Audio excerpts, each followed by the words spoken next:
உயிரின் ஒரு சொட்டு உடலில் தொங்கிக் கொண்டிருக்கிற நேரத்திலும் கூட ஒரு முஃமினது வாழ்க்கையில் அசைக்க முடியாம இருக்க வேண்டிய ஒரு பகுதி தவக்குல் தான்.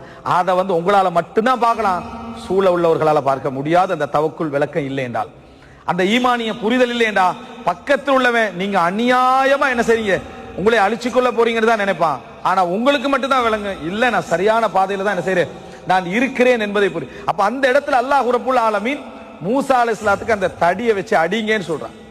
இந்த இடத்துல நம்ம புரிஞ்சுக்கொள்ளணும், அல்லாஹ் எங்களுக்கு சொல்லக்கூடிய சில காரணிகள் உலக பார்வையில பார்க்கிறவனுக்கு எந்த வகையில ஒத்து வராது.